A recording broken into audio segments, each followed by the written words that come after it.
welcome to Penn State Football Media Day 2019. Just a reminder to turn your cell phones to vibrate off or mute. And we'll start with an opening statement from Coach. Hey guys, how's everybody doing? Good. Hope you guys had a great summer. Appreciate everybody coming out. Got a great turnout, so very, very appreciative of you guys coming out and supporting Penn State football and following our program.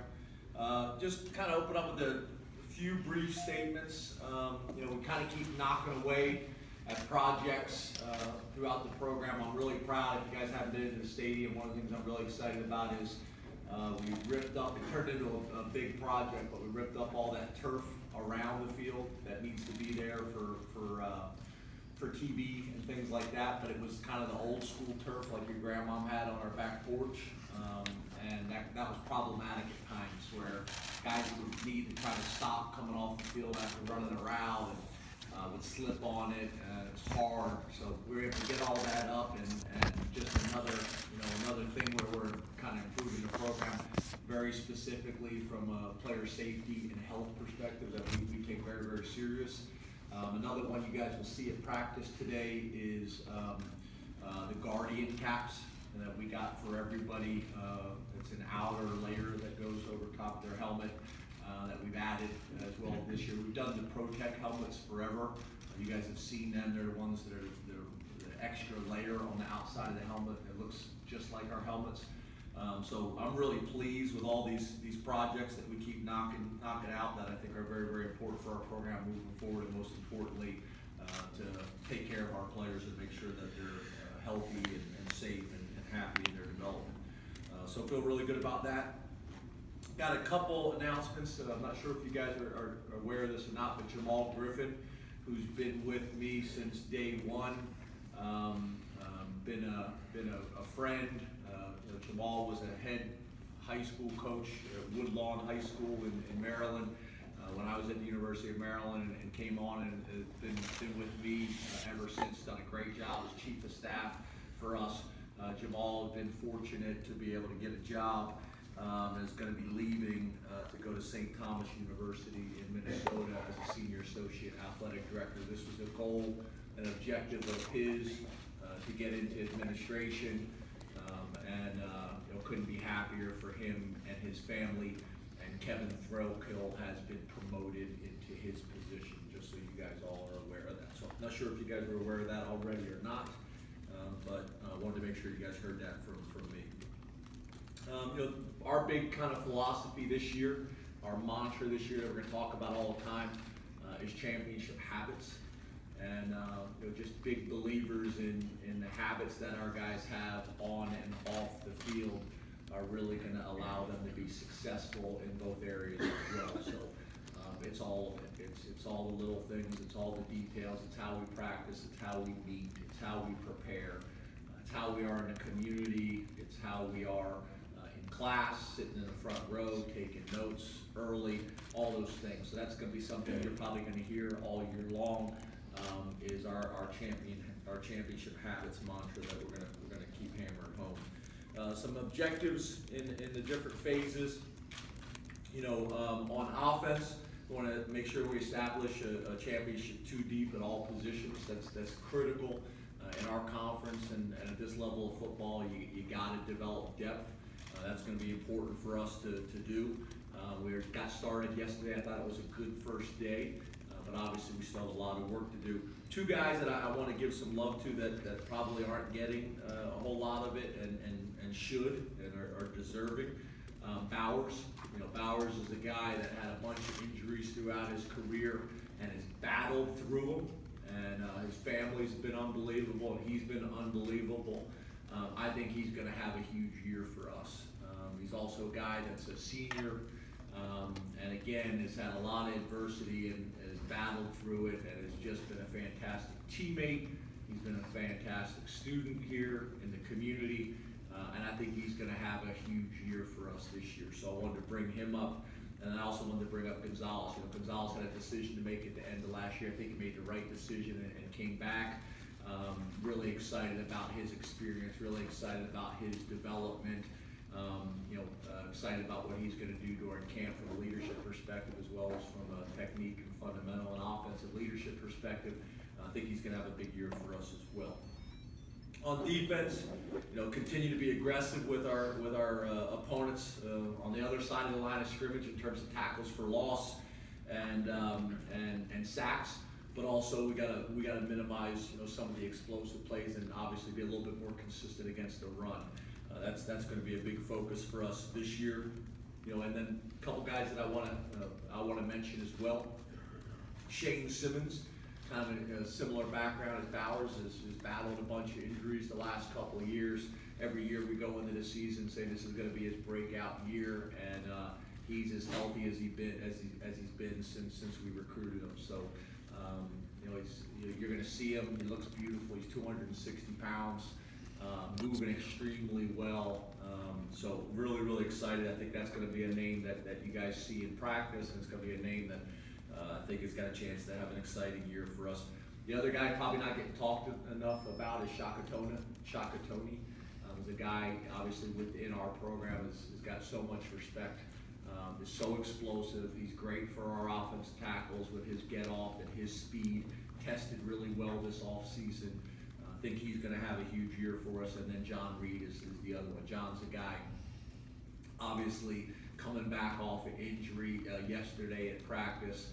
Not only did he look as good as he did pre-injury, but better from an experience, from a maturity, from an understanding of our defense and of our culture. So, some guys that I just wanted to mention on those two sides of the ball, and then obviously on special teams, continue to establish our CTG, to change the game culture that Coach Lord has brought to us, and excited about how good we can be on special teams. Last year, we were depending on 2 true freshmen to have significant roles in specials positions.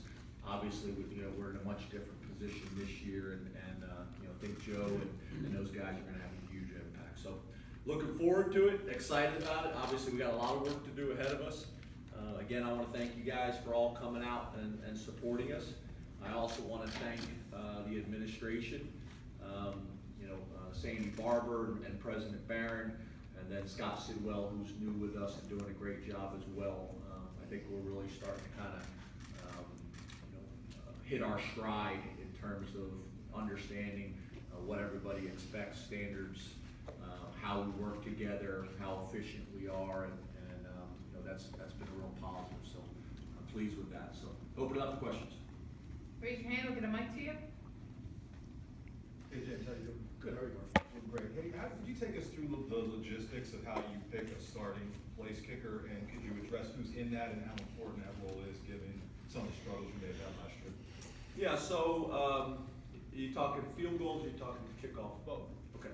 So what we will typically do is really probably no different than any other position. So we have our individual periods and things like that. We bring them over to the stadium. I think it's important that they get to kick in the stadium as well during practice. So we do those things. But just like every other position, we chart and grade everything. So we chart and grade everything. That allows us to we have a gut feeling of what we think, but then we can go back and actually check the data. At this level, everybody in our organization, everybody in our program can do it. It's the level of consistency. It's who's the guy that's going to do it the most consistent to give our team the best position to be successful. There may be a guy that can hit a 60-yarder, but obviously the value is the guy that can hit 40 yards and in at a very high rate. Kickoff obviously with a lot of the new rules and things like that. We were able to get a transfer, Mr. Stout from Virginia Tech. He was 4th in the country last year in kickoff, so we got some experience there. But at the end of the day, these guys will kick, we'll track all of them, and then we typically end practice with a competitive period in front of their peers. A lot of times we'll do it for running to put some pressure on those guys. And obviously under those conditions as well, it's magnified. So game-winning field goals, kickoffs, punts, same type of thing with specific hang times, specific distances that we're looking for. And at the end of the day, you're looking for who's going to be the most consistent in practice, and ultimately you hope that translates to most consistent games.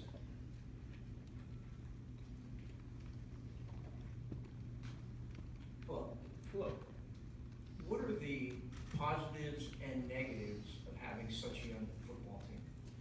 Yeah, so obviously the positives is you got a bunch of guys that are hungry, that are excited, and that have something to really prove and got a chip on their shoulder. I don't think there's any doubt about that. Obviously the negatives is you lack experience, and experience counts and experience matters. There's no doubt about it. Experience playing major college football, experience playing in Beaver Stadium, experience playing in all these different venues that we're gonna go to on the road. That is a factor.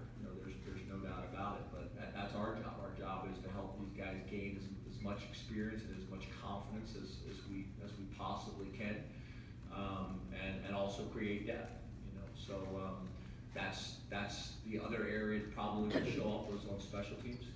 A lot of times those guys that you're looking for from a depth perspective on offense and defense, they may have significant roles on special teams, and it's impacted our depth there. There's no doubt about it. But yeah, I think there's arguments that you can make in both directions. Obviously, for us, we're focusing on all the positives, but we have an awareness, obviously, of the challenges that come with it.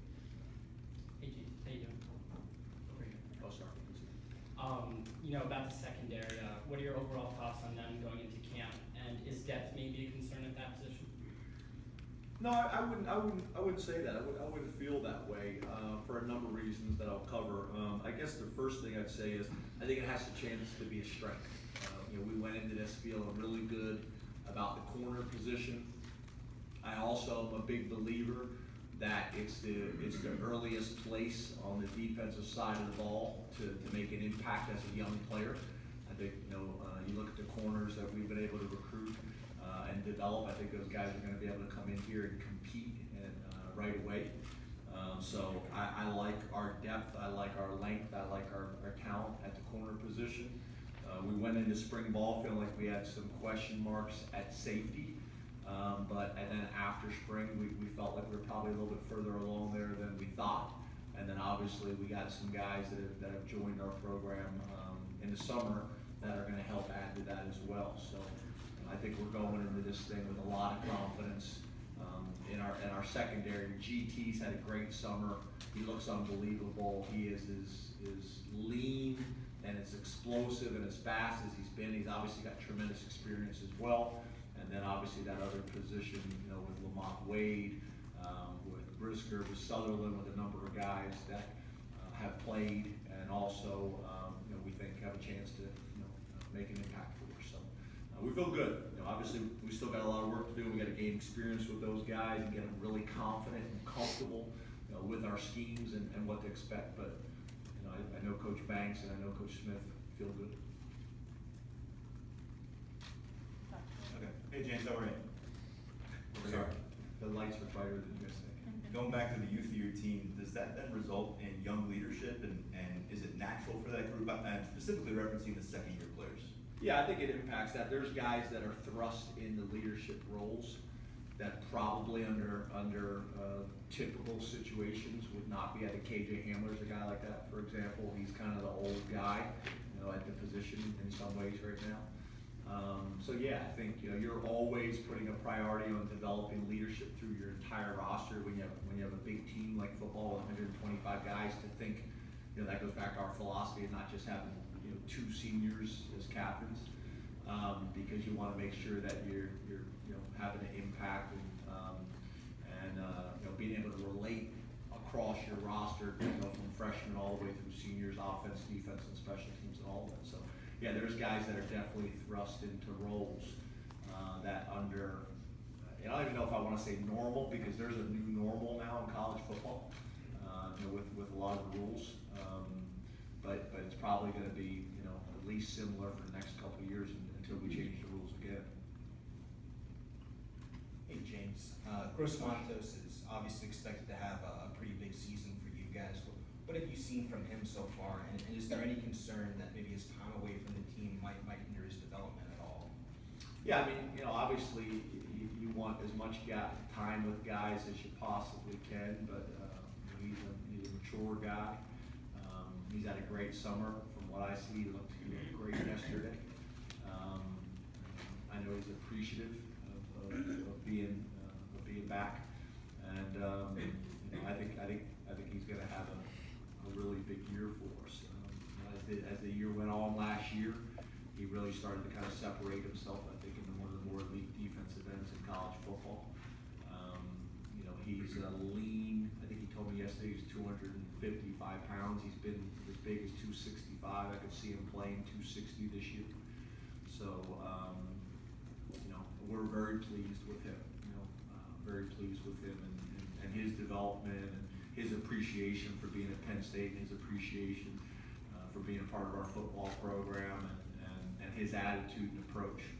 He's always been a guy that's always got a smile on his face. I think you guys probably read a bunch of different stories about his background. I think because of that background, he probably has a different sense of appreciation than maybe the rest of us. But we're expecting big things out of him.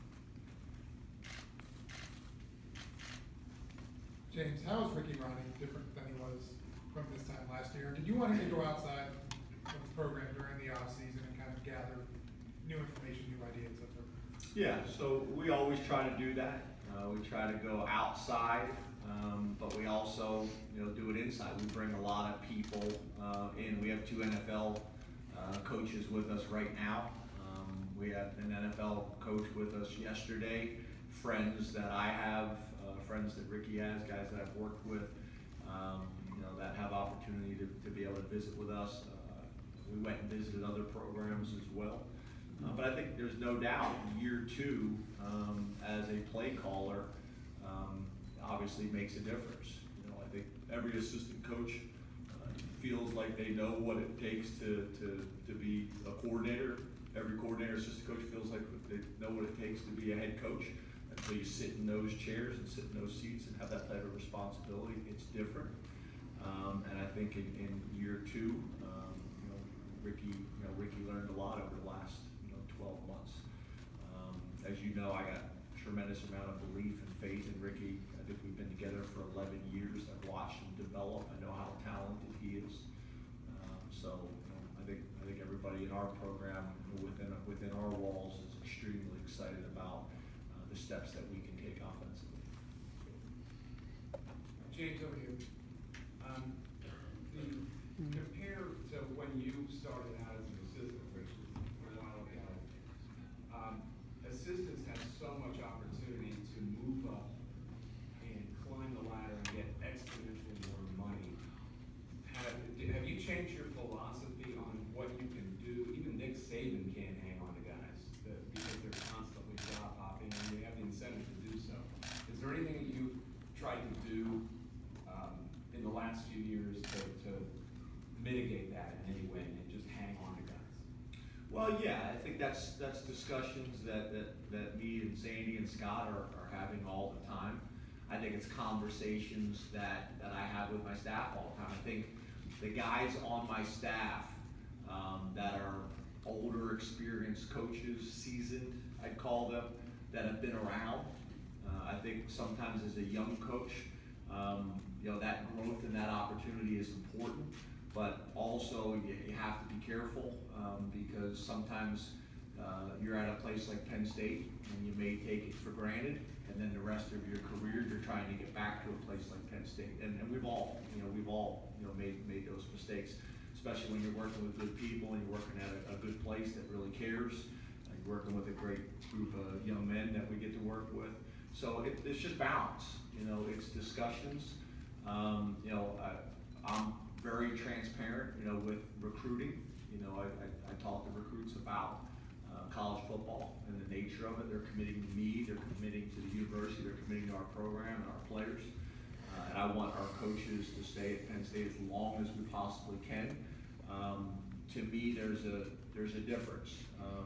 If guys are leaving for clear promotions, then it's a no-brainer, and it should be a decision that everybody is excited about and everybody embraces. Our players see it and are happy for them. We're happy for them, the administration. What we got to work hard at is we don't have the lateral moves. They're the ones that are challenging. Guy that's an assistant coach and is going to be a play calling coordinator. We want that. I want that for them. families if that's their goal and objective. Guys that are leaving to be head coaches, obviously, we want that for them. What we have to do is we have to create an environment here as much as we possibly can, that guys are happy here, they feel appreciated,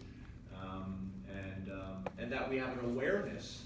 My biggest thing is that we're having an awareness of what the market is, what the market is like nationally, what the market is like in teams that we would consider peer institutions and things like that. And we don't have to lead the pack, but we need to be in that conversation, if that makes sense. Hey James, good afternoon. Yeah. I'm curious, how do you envision KJ Hamler's role potentially being a little bit different this year? I mean, we saw you guys moving him around in the spring. How do you expect him to maybe take on an expanded role out of that group? Yeah, obviously the first thing is, him having the ability to be, great at the slot position. Also having the flexibility. Mac Hippenhammer obviously is back after being with Coach Cooper in the baseball program, had a really good year. He's one of those guys, he's just a natural football player. It really makes sense to him. The game makes sense to him, very, very similar to baseball as well. I could see us in some situations where we want to get Mac on the field, so that maybe 10 personnel, or we want to get Mac on the field, and we want to move KJ outside. It could be for a specific matchup that game. It could be things that we're trying to get done to get the ball in his hands, where now he becomes the first option in the quarterback's progression. That's where we're a little bit different. In my old West Coast offense background, it was about personnel and matchups and getting people into specific spots. When I was offense coordinator at K-State, Jordy Nelson, who played for me, who had a great NFL career. And 1 year, Jordy had, I think, 122 catches for 1,600 yards, and we just moved him around.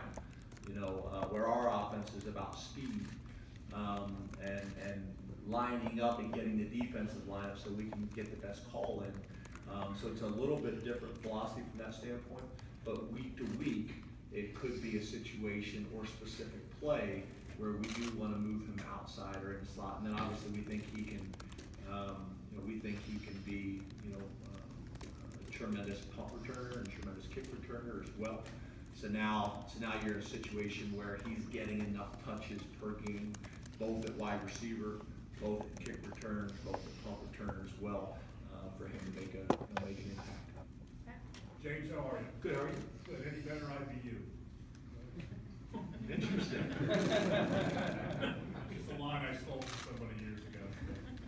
Michael Parsons played a fairly significant role last year in your defense, and it looks like he's going to play maybe a bigger role possibly this year. What do you see in him that makes you think he'll be able to handle that this year? Well, you think about how much production he had last year, and he never played linebacker before in his life.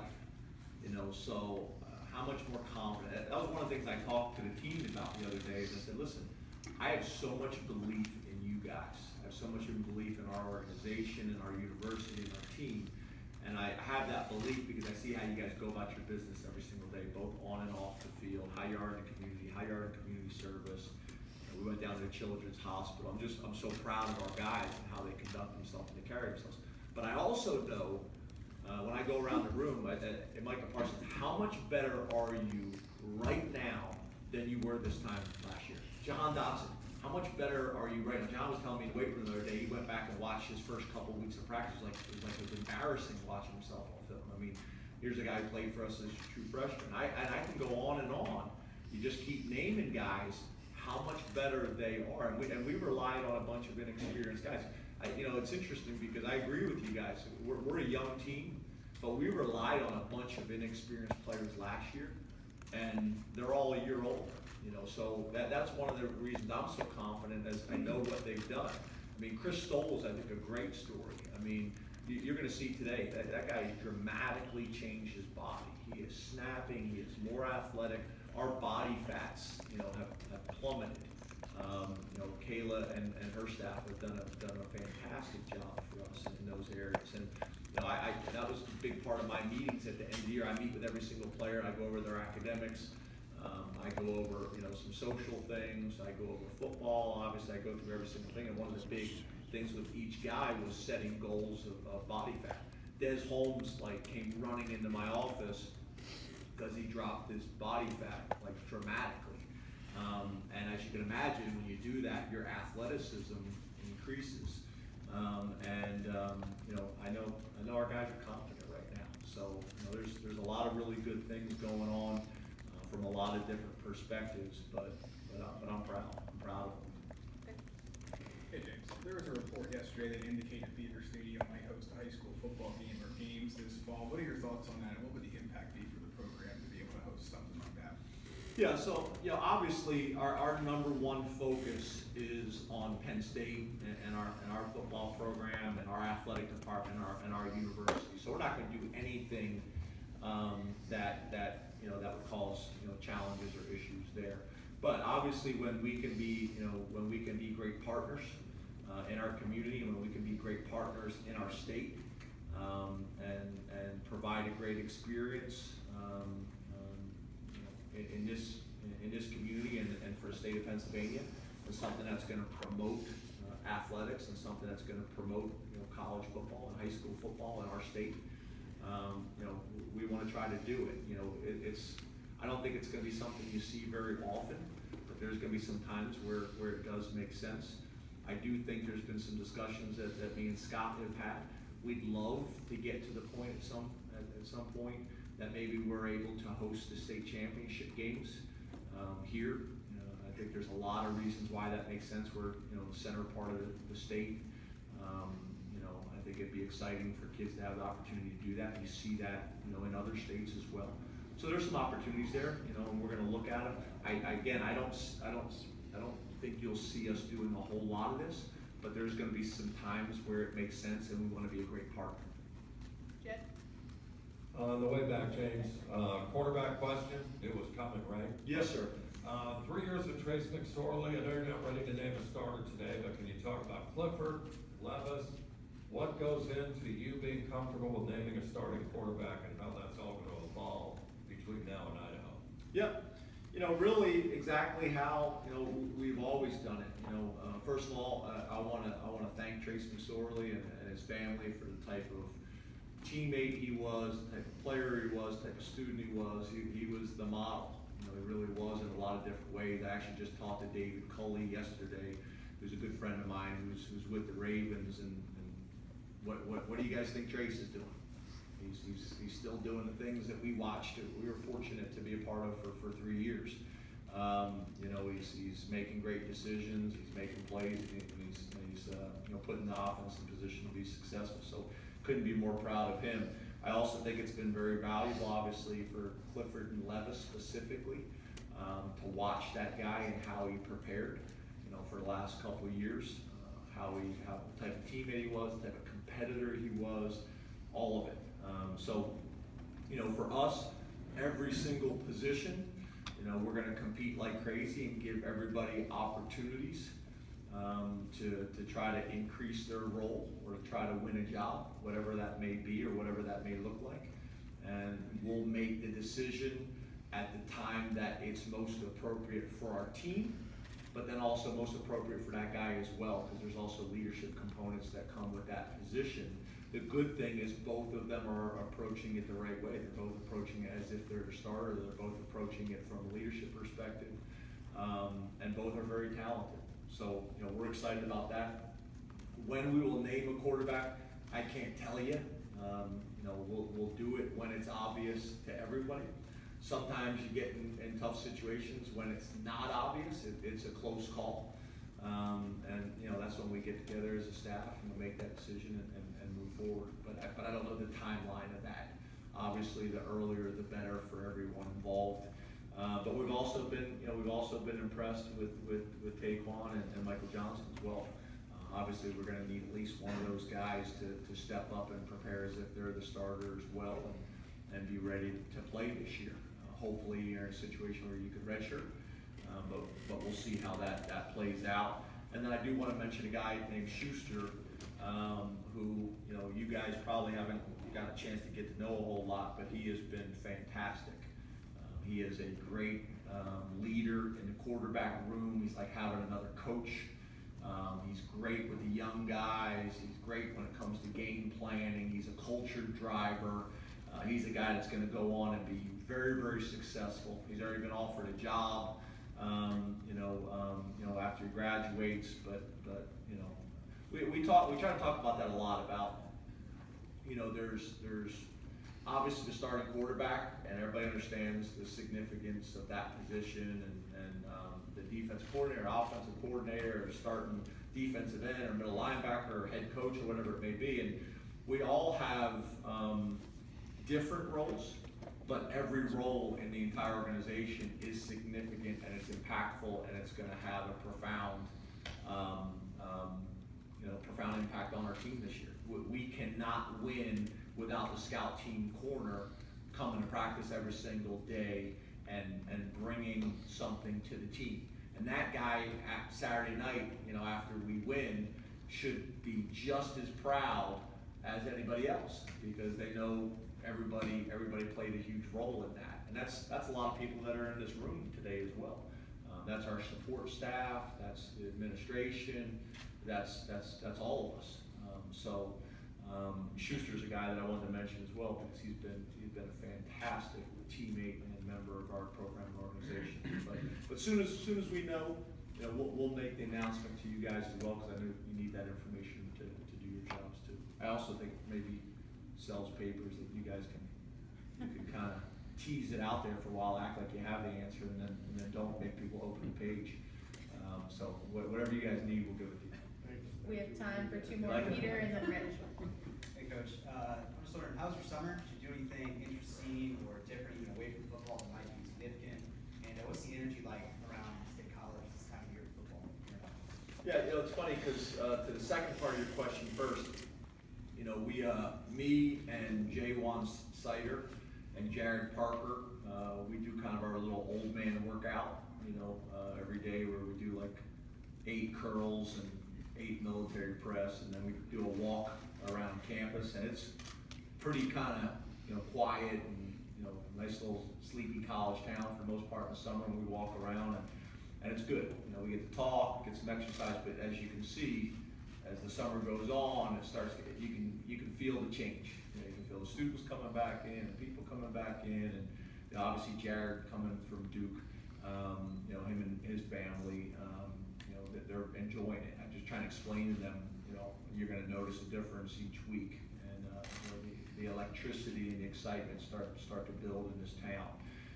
So that's great. But stuff this summer, not a whole lot. Just a bunch of family time. When we were able to get away. We did our camps and clinics and all those things like we always do. But then we're able to get away with my wife and kids, and then extended friends and families. And we've gotten to the point now where we're a little bit weird like this, but a lot of the coaches and a lot of the staff, we vacation together.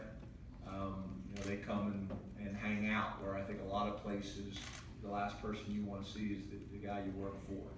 And I think that says a lot about our culture.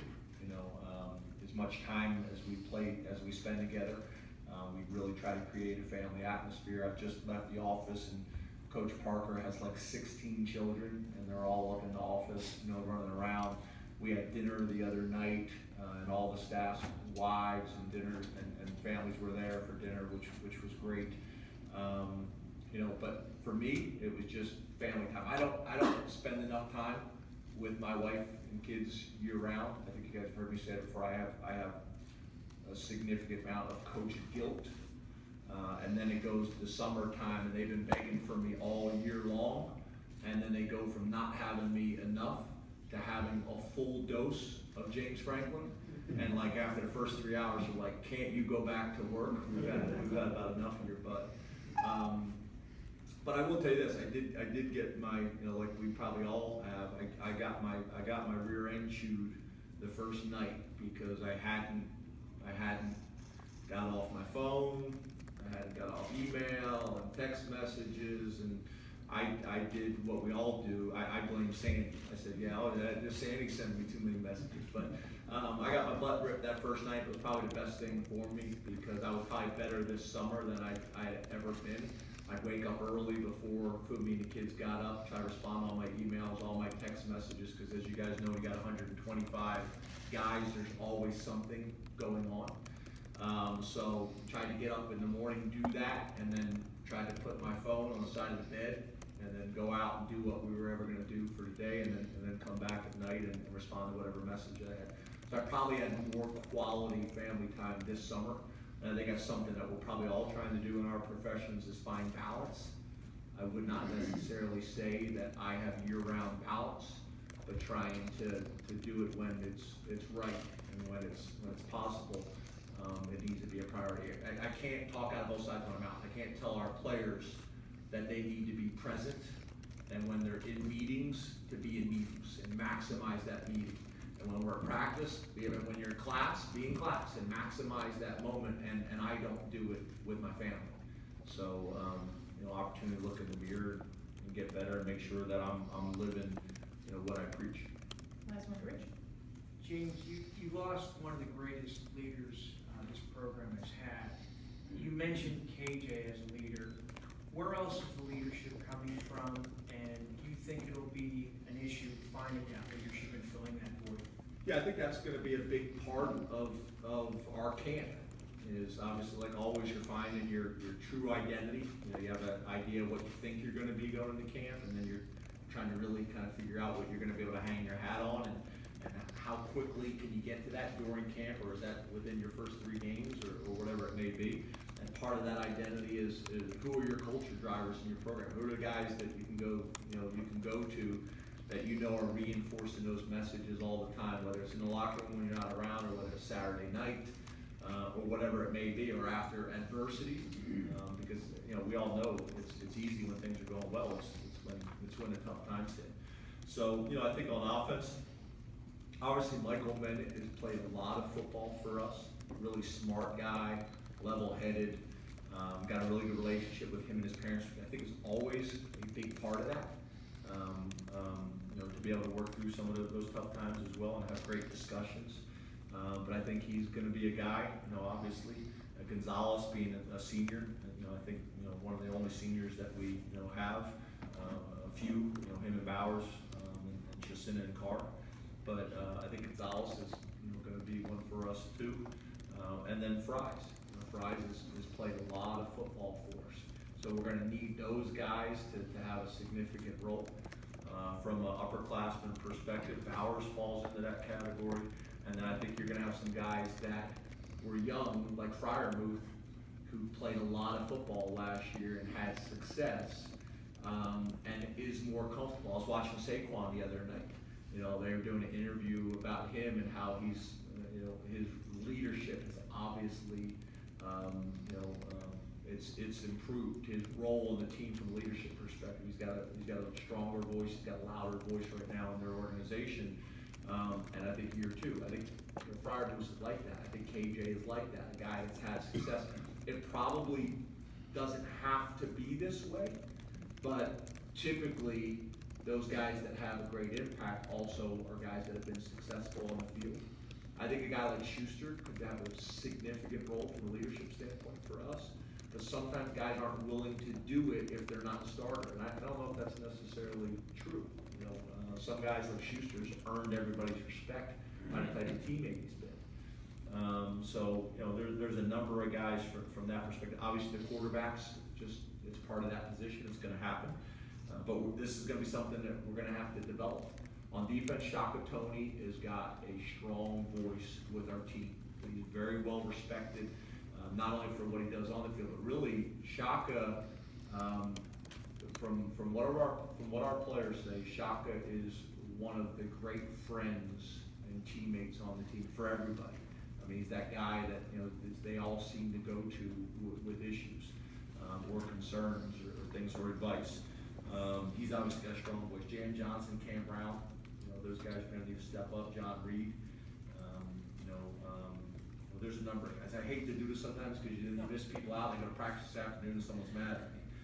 Garrett Taylor, obviously he's played a lot of football, and he's earned everybody's respect by it, how he's gone about his business, and then on special teams coaching. But we just got to keep developing. I'm not a big believer, as you guys know, in the two captains deal on 125 teams, so it's captains and that's part of it, but it's so much more than that. I think two guys are gonna lead a whole team. You need leaders by position, you need leaders by offense, you need leaders by defense, special teams. You need coaches to approach it that way, assistant coaches to be head coach of their position, to manage things as well. It's all of it, you know. It is paramount to what we're trying to do and where we wanna go.